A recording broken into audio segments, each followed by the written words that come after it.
नमस्कार दोस्तों। आज के इस नए और बेहद जरूरी विश्लेषण में आपका स्वागत है।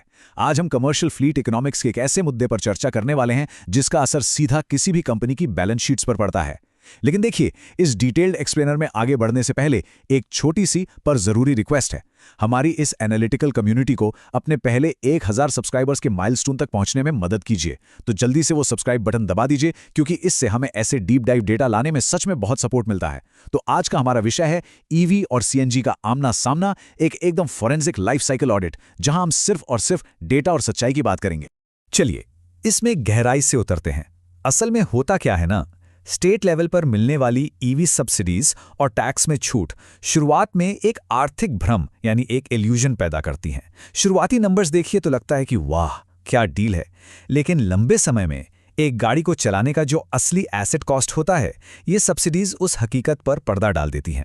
असली कहानी तो तब शुरू होती है जब फ्लीट 5 या 10 साल पुरानी हो जाती है। आज के इस एक्सप्लेनर का रोड मैप बिल्कुल क्लियर है। पहले हम बात करेंगे द ईवी कॉस्ट इल्यूजन की, फिर देखेंगे ईयर 5 मेंटेनेंस रियलिटी, उसके बाद आएगा द हिडन बैटरी डेट, चौथे पॉइंट में द 7-ईयर फाइनेंशियल लेजर का ब्रेकडाउन करेंगे, और आखिर में स्ट्रेटेजिक वर्डिक्ट फॉर फ्लीट्स। ये एक पूरी तरह से डेटा ड्रिवन आर्थिक सफर होने वाला है, एक्विजिशन से लेकर एंड ऑफ लाइफ तक। तो शुरुआत करते हैं अपने पहले पड़ाव से। Point number 1, the EV cost illusion. आइए इन सब्सिडीज और सरकारी छूट की परत को हटाकर जमीन पर असली पिक्चर देखते हैं। इस एनालिसिस के लिए हम इंडस्ट्री के standard benchmark Tata Nexon platform का एग्जाम्पल लेते हैं, क्योंकि ये आईसीएनजी और ईवी दोनों में आते हैं। अब इस आंकड़े पर नजर डालिए, 6,50,000 रुपए। ये कोई छोटी रकम बिल्कुल नहीं है। ये एक मैक्सिमम अनसब्सिडाइज्ड ईवी कैपेक्स प्रीमियम है। इसका सीधा सा मतलब यह है कि बिना किसी सरकारी सब्सिडी के एक ईवी खरीदने का शुरुआती खर्चा आईसीएनजी के मुकाबले 4,20,000 से लेकर 6,50,000 रुपए तक ज्यादा होता है। और सबसे हैरानी की बात यह है कि यह प्रीमियम आप तब दे रहे हैं जब गाड़ी ने सड़क पर एक भी कमर्शियल किलोमीटर नहीं चलाया है।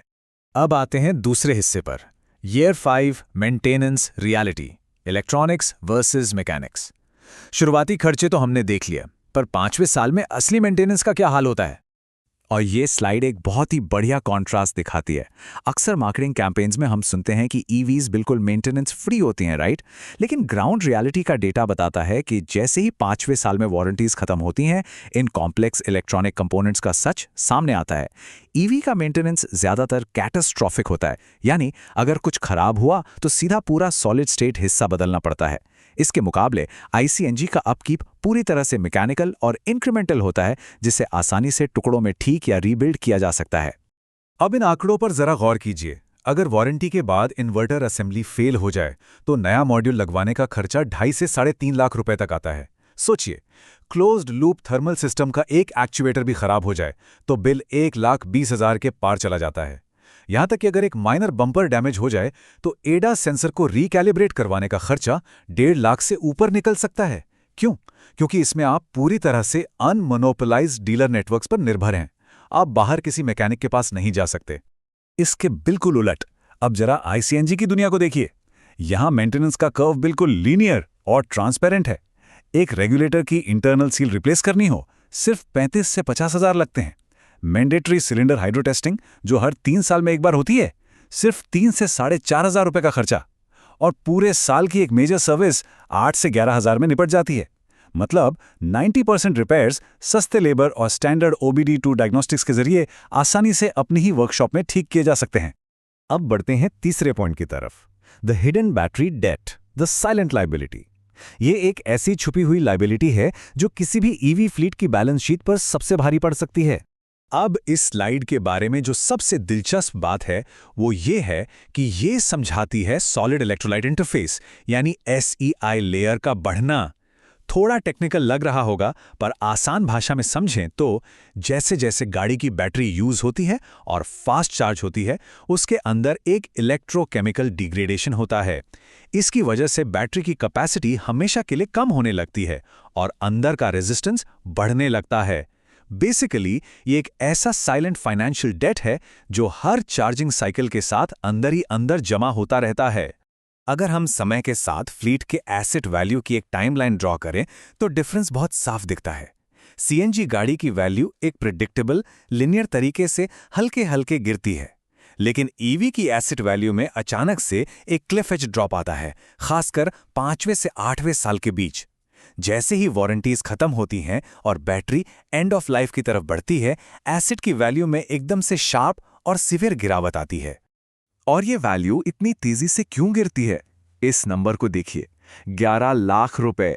अगर एक नई 45 kilowatt hour battery pack replace करनी पड़े तो अपर लिमिट का खर्चा यहां तक पहुंच सकता है। जैसे ही गाड़ी 1,60,000 किलोमीटर की वारंटी लिमिट क्रॉस करती है, वहां एक छोटा सा हाई वोल्टेज आइसोलेशन ब्रेकडाउन भी पिछले कई सालों की जोड़ी हुई पूरी फ्यूल सेविंग्स को एक ही झटके में जीरो कर सकता है। चलिए आगे बढ़ते हैं और देखते हैं कि ये सब कैसे जुड़ता है अपने चौथे पॉइंट में, the 7-year financial ledger head to head TCO। अब इस पूरे फोरेंसिक शोडाउन को एक 2.5 लाख किलोमीटर के कमर्शियल लाइफ साइकिल पर माप करते हैं। सारी शुरुआती सब्सिडीज हटाने के बाद ये लेजर कुछ ऐसा दिखता है।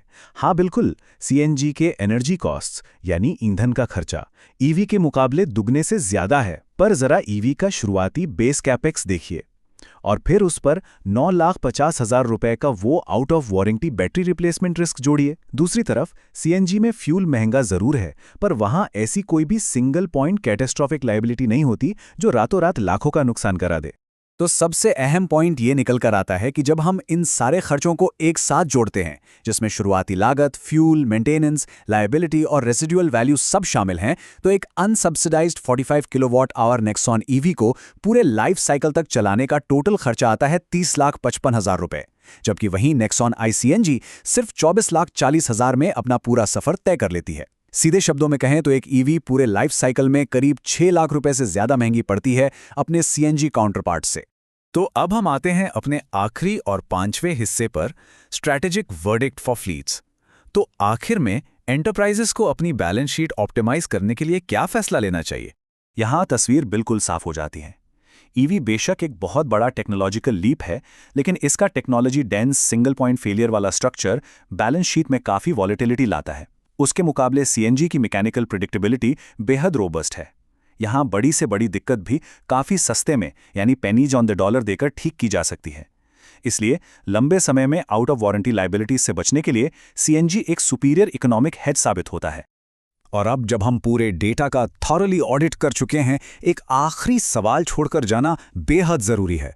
बिना किसी सरकारी छूट या सब्सिडीज के क्या वाकई ये कमर्शियल ईवी ट्रांजिशन एक जरूरी टेक्नोलॉजिकल लीप है, या फिर सचमुच में एक लंबी चलने वाली फाइनेंशियल लायबिलिटी? इस आंकड़े पर और इस सवाल पर जरूर विचार कीजिए। इस एक्सप्लेनर से जुड़ने के लिए बहुत बहुत धन्यवाद। और हाँ, भूलिएगा मत, हमारे उस 1000 सब्सक्राइबर्स के गोल तक पहुंचने में इस चैनल का सहयोग जरूर करें और अभी सब्सक्राइब करें। मिलते हैं आपसे अगले विश्लेषण में।